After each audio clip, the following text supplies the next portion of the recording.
ಆತ್ಮೀಯ ವಿದ್ಯಾರ್ಥಿ ಮಿತ್ರರೇ, ತಮಗೆಲ್ಲರಿಗೂ study time with Vivek YouTube ಚಾನಲ್ಗೆ ಆತ್ಮೀಯವಾದಂಥ ಸ್ವಾಗತ. ಮತ್ತು ವಿದ್ಯಾರ್ಥಿಗಳೇ, ಇವತ್ತಿನ ನಮ್ಮ ಈ ವಿಡಿಯೋದಲ್ಲಿ ನಾವು 8ನೇ ತರಗತಿಯ ವಿಜ್ಞಾನ ವಿಷಯದ ಸಂಕಲನಾತ್ಮಕ ಮೌಲ್ಯಮಾಪನ ಪರೀಕ್ಷೆ 2 ಅಂದರೆ SA2 ಪರೀಕ್ಷೆಯ ಒಂದು ಮಾದರಿ ಪ್ರಶ್ನೆ ಪತ್ರಿಕೆ ಮತ್ತು ಉತ್ತರಗಳನ್ನು ಸವಿವರವಾಗಿ ನೋಡ್ತಾ ಹೋಗೋಣ. ಮೊದಲನೇ ವಿಭಾಗ ಭೌತ ವಿಜ್ಞಾನ ವಿಭಾಗ.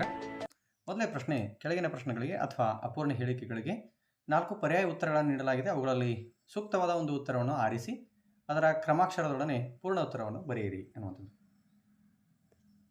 ಮೊದಲ ಪ್ರಶ್ನೆ: ವಿಶ್ರಾಂತ ಸ್ಥಿತಿಯಲ್ಲಿರುವ ವಸ್ತುವೊಂದನ್ನು ನಾವು ಚಲಿಸಲು ಪ್ರಯತ್ನಿಸಿದಾಗ ಡ್ಯಾಶ್ ಉಂಟಾಗುತ್ತದೆ ಅನ್ನುವಂಥದ್ದು. ಆಯ್ಕೆಗಳು: ಜಾರು ಘರ್ಷಣೆ, ಘರ್ಷಣೆ, ಸ್ಥಾಯಿ ಘರ್ಷಣೆ, ಉರುಳು ಘರ್ಷಣೆ. ಇಲ್ಲಿ ಸರಿಯಾದ ಉತ್ತರ ಸ್ಥಾಯಿ ಘರ್ಷಣೆ. ಯಾಕಂದರೆ ವಿಶ್ರಾಂತ ಸ್ಥಿತಿಯಲ್ಲಿರ್ತಕ್ಕಂಥ ವಸ್ತುವನ್ನು ಉರುಳುವಂತೆ ಮಾಡಬೇಕಾದ್ರೆ ಸ್ಥಾಯಿ ಅಂದರೆ ನಿಂತ್ಕೊಂಡಿರತಕ್ಕಂತಹ ವಸ್ತುವನ್ನು ಚಲಿಸುವಂತೆ ಮಾಡಬೇಕಾದ್ರೆ ಸ್ಥಾಯಿ ಘರ್ಷಣೆ ನಮಗೆ ಅಲ್ಲಿ ಉಂಟಾಗುತ್ತೆ ಅನ್ನುವಂಥದ್ದು. ಮುಂದಿನ ಪ್ರಶ್ನೆ: ಪತನ ಕೋನವು ಪ್ರತಿಫಲನ ಕೋನಕ್ಕೆ ಸಮ. ಆಯ್ಕೆಗಳು: ಯಾವಾಗಲೂ, ಕೆಲವು ಸಲ, ವಿಶೇಷ ಸಂದರ್ಭಗಳಲ್ಲಿ, ಯಾವಾಗಲೂ ಇಲ್ಲ ಅನ್ನುವಂಥದ್ದು. ಇಲ್ಲಿ ಸರಿಯಾದ ಆಯ್ಕೆ ಯಾವಾಗಲೂ. ಅಂದರೆ ಪತನ ಕೋನ ಪ್ರತಿಫಲನ ಕೋನಕ್ಕೆ ಸಮವಾಗಿರ್ತದೆ ಅಂತಕ್ಕಂತಹ ಏನು ನಿಯಮ ಇದೆ, ಬೆಳಕಿನ ಪ್ರತಿಫಲನ ನಿಯಮ, ಇದು ಯಾವಾಗಲೂ ಪ್ರತಿಯೊಂದು ಯಾವುದೇ ದರ್ಪಣ ಇರ್ಬೋದು, ಯಾವುದೇ ವಸ್ತು ಇರ್ಬೋದು, ಅದಕ್ಕೆ ಈ ನಿಯಮ ಅಪ್ಲೈ ಆಗುತ್ತೆ. ಮುಂದಿನ ಪ್ರಶ್ನೆ: ಒಂದು ಏಕಮಾನ ವಿಸ್ತೀರ್ಣದ ಮೇಲೆ ಪ್ರಯೋಗವಾಗುವ ಬಲವೇ ಡ್ಯಾಶ್ ಅನ್ನುವಂಥದ್ದು. ಆಯ್ಕೆಗಳು: ಗುರುತ್ವಾಕರ್ಷಣ ಬಲ, ಒತ್ತಡ, ಸ್ಥಾಯಿ ವಿದ್ಯುತ್ ಬಲ, ಯಾವುದೂ ಅಲ್ಲ. ಇಲ್ಲಿ ಸರಿಯಾದ ಆಯ್ಕೆ ಒತ್ತಡ ಅನ್ನುವಂಥದ್ದು. ಮುಂದಿನ ಪ್ರಶ್ನೆ: ಕೆಳಗಿನ ಪ್ರಶ್ನೆಗಳಿಗೆ ಉತ್ತರಿಸಿರಿ. ವಾತಾವರಣದ ಒತ್ತಡ ಎಂದರೇನು? ಗಾಳಿಯು ನಮ್ಮ ಸುತ್ತಲೂ ಉಂಟು ಮಾಡುವ ಒತ್ತಡವೇ ವಾತಾವರಣದ ಒತ್ತಡ. ಮುಂದಿನ ಪ್ರಶ್ನೆ: ತರಲ ಘರ್ಷಣೆಯನ್ನು ಹೇಗೆ ಕಡಿಮೆ ಮಾಡಬಹುದು ಅನ್ನುವಂಥದ್ದು.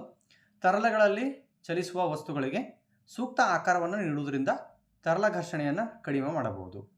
ಗಾಳಿ ಅಥವಾ ನೀರು ಇದರಿಂದ ಉಂಟಾಗ್ತಕ್ಕಂತಹ ಇಂತಹ ವಸ್ತುಗಳೇನಂತ ತರಲ ಅಂಥೇಳಿ ನಾವು ಕರಿತೀವಿ, ಫ್ಲೂಯಿಡ್ಸ್ ಅಂಥೇಳಿ ಇಂಗ್ಲೀಷ್ನಲ್ಲಿ ಕರಿತೀವಿ. ಮುಂದಿನ ಪ್ರಶ್ನೆ: ಆಂದೋಲನ ಚಲನೆ ಎಂದರೇನು ಅನ್ನುವಂಥದ್ದು. ಒಂದು ವಸ್ತುವು ಹಿಂದಕ್ಕೂ ಮುಂದಕ್ಕೆ ಚಲಿಸುವುದನ್ನು ಕಂಪನ ಎಂದು ಕರಿತೇವೆ. ಈ ಚಲನೆಯನ್ನು ಆಂದೋಲನ ಚಲನೆ ಅಂತಲೂ ನಾವು ಕರಿತೀವಿ. ಮುಂದಿನ ಪ್ರಶ್ನೆ 2 ಅಂಕದ ಪ್ರಶ್ನೆಗಳು. ಕೆಳಗಿನ ಪ್ರಶ್ನೆಗಳಿಗೆ ಉತ್ತರಿಸಿರಿ. ಅಪಘರ್ಷಕಗಳು ಎಂದರೇನು? ಉದಾಹರಣೆ ಕೊಡಿ. ಘರ್ಷಣೆಯನ್ನು ಕಡಿಮೆ ಮಾಡತಕ್ಕಂತಹ ಪದಾರ್ಥಗಳನ್ನು ಅಪಘರ್ಷಕಗಳು ಅಂಥೇಳಿ ಕರಿತೀವಿ. ಉದಾಹರಣೆ: ಎಣ್ಣೆ, ಗ್ರೀಸ್ ಅಥವಾ ಗ್ರಾಫೈಟ್. ಮುಂದಿನ ಪ್ರಶ್ನೆ: ನಿಯತ ಮತ್ತು ಅನಿಯತ ಪ್ರತಿಫಲನಗಳ ನಡುವಿನ ವ್ಯತ್ಯಾಸವೇನು?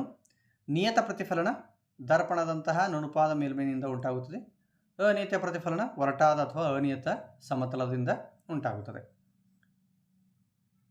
ಪ್ರತಿಫಲನವನ್ನು ನಿಯತ ಪ್ರತಿಫಲನ ಅಂತೇಳಿ ಕರಿತೀವಿ. ನಿಯತ ಮೇಲ್ಮೈನಿಂದ ಉಂಟಾಗಿರ್ತಕ್ಕಂತಹ ಪ್ರತಿಫಲನಗಳನ್ನು. ಪ್ರತಿಫಲನಗೊಂಡ ಸಮಾನಾಂತರ ಕಿರಣಗಳು ಸಮಾಂತರವಾಗಿರದಿದ್ದರೆ ಆ ಪ್ರತಿಫಲನವನ್ನು ಚದುರಿದ ಅಥವಾ ಅನಿಯತ ಪ್ರತಿಫಲನ ಅಂಥೇಳಿ ನಾವು ಕರಿತೀವಿ. ಮುಂದಿನ ಪ್ರಶ್ನೆ 3 ಅಂಕದ ಪ್ರಶ್ನೆ. ಕೆಳಗಿನ ಸಂದರ್ಭಗಳಲ್ಲಿ ಪ್ರಯೋಗಿಸುತ್ತಿರುವ ಬಲದ ಮೂಲ ಮತ್ತು ಅದು ಯಾವ ವಸ್ತುವಿನ ಮೇಲೆ ವರ್ತಿಸುತ್ತದೆ ಎಂಬುದನ್ನು ಗುರುತಿಸಿ. ಪ್ರತಿ ಸಂದರ್ಭದಲ್ಲಿ ಬಲದ ಪರಿಣಾಮವನ್ನು ತಿಳಿಸಿ ಎನ್ನುವುದು. ಒಂದು ನಿಂಬೆಹಣ್ಣಿನ ತುಂಡನ್ನು ರಸ ಪಡೆಯಲು ಬೆರಳುಗಳ ನಡುವೆ ಹಿಂಡುವುದು. ಬಿ.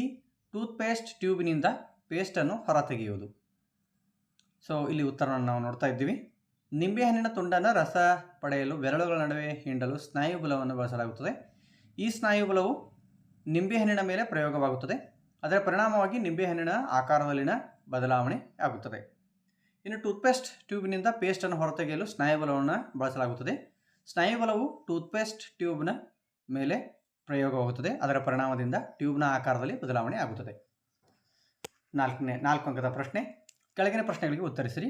ಮಾನವನ ಧ್ವನಿಪೆಟ್ಟಿಗೆಯ ಚಿತ್ರ ಬರೆಯಿರಿ ಮತ್ತು ಅವುಗಳ ಕಾರ್ಯಗಳನ್ನು ನಿಮ್ಮ ಸ್ವಂತ ವಾಕ್ಯಗಳಲ್ಲಿ ಬರೆಯಿರಿ ಅನ್ನುವಂಥದ್ದು. ಚಿತ್ರವನ್ನು ತೆಗೆದು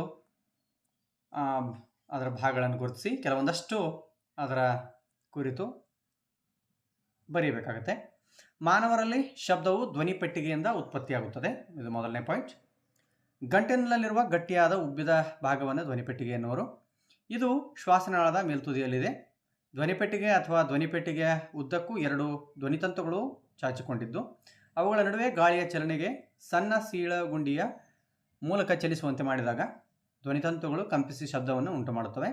ಧ್ವನಿತಂತುಗಳಿಗೆ ಜೋಡಣೆಯಾಗಿರುವ ಮಾಂಸಖಂಡಗಳು ಧ್ವನಿತಂತುಗಳನ್ನು ಬಿಗಿಗೊಳಿಸುವ ಅಥವಾ ಸಡಿಲಗೊಳಿಸುವ ಕಾರ್ಯವನ್ನು ಮಾಡುತ್ತವೆ. ಇನ್ನು ಮುಂದಿನ ವಿಭಾಗ ರಸಾಯನಶಾಸ್ತ್ರ ವಿಭಾಗ, ಬಹು ಆಯ್ಕೆಯ ಪ್ರಶ್ನೆಗಳು. ಮೊದಲನೇ ಪ್ರಶ್ನೆ, ಖಾರಿಫ್ ಬೆಳೆಗಳಿಗೆ ಉದಾಹರಣೆ ಕೊಡಿ ಅನ್ನುವಂಥದ್ದು. ಇಲ್ಲಿ ಉತ್ತರ ಭತ್ತ ಅನ್ನುವಂಥದ್ದು. ಸೊ ಮುಂದಿನ ಪ್ರಶ್ನೆ, ಕೃತಕ ಉಪಗ್ರಹಗಳ ವಿದ್ಯುತ್ತಿನ ಆಕಾರ ಯಾವುದು ಅನ್ನುವಂಥದ್ದು. ಇಲ್ಲಿ ಸರಿಯಾದ ಉತ್ತರ ಸೌರ ಬ್ಯಾಟ್ರಿ. ಮುಂದಿನ ಪ್ರಶ್ನೆ, 1 ಅಂಕದ ಪ್ರಶ್ನೆ, ಎಲ್ಇಡಿಯ ವಿಸ್ತೃತ ರೂಪವೇನು? ದ್ಯುತಿ ಉತ್ಸರ್ಜಕ ಡಯೋಡ್ ಅಥವಾ ಲೈಟ್ ಎಮಿಟಿಂಗ್ ಡಯೋಡ್ ಅಂತೇಳಿ ಕರಿತೀವಿ. ಜಾಗತಿಕ ತಾಪದ ಹೆಚ್ಚಳಕ್ಕೆ ಕಾರಣವಾದ ಅನಿಲವನ್ನು ಹೆಸರಿಸಿ. ಸೊ ಇಲ್ಲಿ ಉತ್ತರ ಕಾರ್ಬನ್ ಡೈಆಕ್ಸೈಡ್. ಮುಂದಿನ ಪ್ರಶ್ನೆ, ಈ ಕೆಳಗಿನವುಗಳ ಉಪಯೋಗಗಳನ್ನು ತಿಳಿಸಿ. ಸೀಮೆ ಎಣ್ಣೆ, ಪ್ಯಾರಾಫಿನ್ ಮೇಣ. ಸೀಮೆ ಎಣ್ಣೆಯನ್ನು ಒಲೆ ಮತ್ತು ದೀಪಗಳಿಗೆ ಮತ್ತು ಜೆಟ್ ವಿಮಾನಗಳಲ್ಲಿ ಬಳಸುವರು. ಆಮೇಲೆ ಪ್ಯಾರಾಫಿನ್ ಮೇಣವನ್ನು ಮುಲಾಮುಗಳ, ಮೇಣದ ಬತ್ತಿಗಳು, ವ್ಯಾಸ್ಲಿನ್ ಇತ್ಯಾದಿಗಳಲ್ಲಿ ಬಳಸುವರು. ಇನ್ನು ಭೂಕಂಪಗಳಿಗೆ ಸಂಭವನೀಯ ಕಾರಣಗಳು ಯಾವುವು ಅನ್ನುವಂಥದ್ದು. ಜ್ವಾಲಾಮುಖಿಯ ಸ್ಫೋಟ, ಉಲ್ಕೆಯು ಭೂಮಿಗೆ ಅಪ್ಪಳಿಸುವುದು, ಒಳಭಾಗದಲ್ಲಿ ಪರಮಾಣು ಸ್ಫೋಟ, ಭೂತೊಗಟಗಳ ಚಲನೆಗಳು ಭೂಕಂಪನಗಳಿಗೆ ಕಾರಣಗಳಾಗಿವೆ. ಮುಂದಿನ ಪ್ರಶ್ನೆ, ಮೇಣದ ಬತ್ತಿಯ ಜ್ವಾಲೆ ಚಿತ್ರ ಬರೆದು ಭಾಗಗಳನ್ನು ಗುರುತಿಸಿ. ಬಹಳ ಸರಳವಾದಂಥದ್ದು ಮತ್ತು ಬಹಳಷ್ಟು ಮುಖ್ಯವಾಗಿರ್ತಕ್ಕಂಥದ್ದು. ಇದನ್ನು ಮಕ್ಕಳು ತಪ್ಪದೆ ತಯಾರಿ ಮಾಡಿಕೊಳ್ಳಬೇಕು. ಸೊ ಮುಂದಿನ ಪ್ರಶ್ನೆ, ಕೆಳಗಿನ ಪ್ರಶ್ನೆಗೆ ಉತ್ತರಿಸಿ. 4 ಅಂಕದ ಪ್ರಶ್ನೆ, ವಿದ್ಯುತ್ ವಾಹಕಗಳೆಂದರೇನು? ಉದಾಹರಣೆ ಕೊಡಿ. ಇನ್ನೊಂದು ಪ್ರಶ್ನೆ, ವಿದ್ಯುತ್ತಿನ ದುರ್ಬಲ ವಾಹಕಗಳೆಂದರೇನು ಅಥವಾ ಅವಾಹಕಗಳೆಂದರೇನು? ಉದಾಹರಣೆ ಕೊಡಿ. ತಮ್ಮ ಮೂಲಕ ವಿದ್ಯುತ್ತನ್ನು ಹರಿಯಲು ಬಿಡುವ ವಸ್ತುಗಳಿಗೆ ವಿದ್ಯುತ್ ವಾಹಕಗಳು ಎನ್ನುವರು. ಯಾವ ವಸ್ತುಗಳು ತಮ್ಮ ಮೂಲಕ ವಿದ್ಯುತ್ತನ್ನು ಹರಿಯಲು ಬಿಡುವುದಿಲ್ಲವೋ ಅಂತಹ ವಸ್ತುಗಳನ್ನು ವಿದ್ಯುತ್ತಿನ ದುರ್ಬಲ ವಾಹಕಗಳು ಎನ್ನುವರು. ಇನ್ನು ಮುಂದಿನ ವಿಭಾಗ ಜೀವವಿಜ್ಞಾನ ವಿಭಾಗ. ಮೊದಲೇ ಪ್ರಶ್ನೆ, ಬಹು ಆಯ್ಕೆಯ ಪ್ರಶ್ನೆ, ಡ್ಯಾಶ್ ಜೀವಿಯನ್ನು ರೈತನ ಮಿತ್ರ ಎಂದು ಕರೆಯುವರು. ಸೊ ಇಲ್ಲಿ ಉತ್ತರ ಎರೆಹುಳು.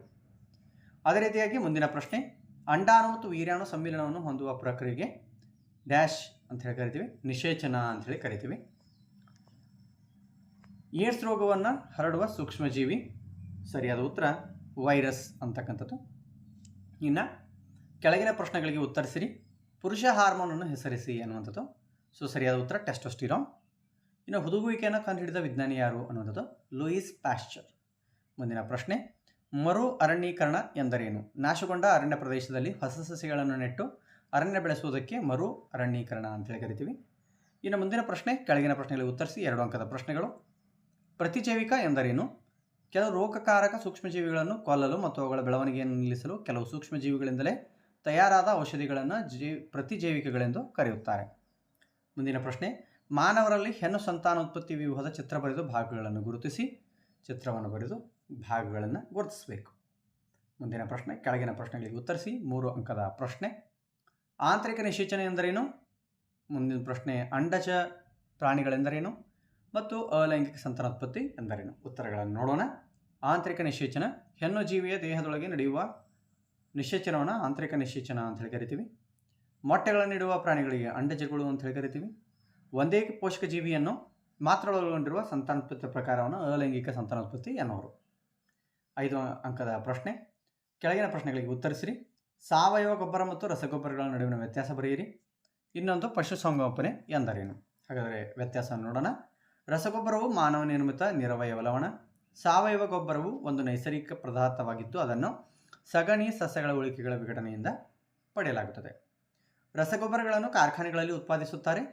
ಸಾವಯವ ಗೊಬ್ಬರವನ್ನು ಬಯಲುಗಳಲ್ಲಿ ಉತ್ಪಾದಿಸುತ್ತಾರೆ. ರಸಗೊಬ್ಬರಗಳು ಯಾವುದೇ ರೀತಿಯ ಹ್ಯೂಮಸ್ ಅನ್ನು ಮಣ್ಣಿಗೆ ಒದಗಿಸುವುದಿಲ್ಲ. ಸಾವಯವ ಗೊಬ್ಬರವು ಸಾಕಷ್ಟು ಹ್ಯೂಮಸ್ ಅನ್ನು ಮಣ್ಣಿಗೆ ಒದಗಿಸುತ್ತದೆ.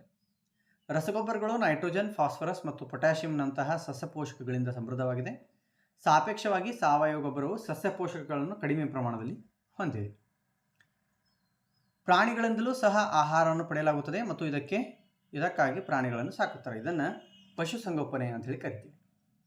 ಸೊ ಮುದ್ದು ವಿದ್ಯಾರ್ಥಿಗಳೇ, ಇಲ್ಲಿವರೆಗೆ ನಾವು 8ನೇ ತರಗತಿಯ ವಿಜ್ಞಾನ ವಿಷಯದ ಸಂಕಲನಾತ್ಮಕ ಮೌಲ್ಯಮಾಪನ ಪರೀಕ್ಷೆ 2ರ ಒಂದು ಪ್ರಶ್ನೆ ಪತ್ರಿಕೆ ಮತ್ತು ಮಾದರಿ ಉತ್ತರಗಳನ್ನು ನೋಡಿದ್ವಿ. ಸೊ ಇದೇ ರೀತಿಯಾಗಿ ನಾವು ಮತ್ತೆ ಮುಂದಿನ ವಿಡಿಯೋಗಳಲ್ಲಿ 8, 9 ಮತ್ತು 10ನೇ ತರಗತಿಯ ಕೆಲವೊಂದಷ್ಟು ಪ್ರಶ್ನೆ ಪತ್ರಿಕೆಗಳು ಮತ್ತು ಅವುಗಳಿಗೆ ಮಾದರಿ ಉತ್ತರಗಳನ್ನು ನೋಡೋಣ.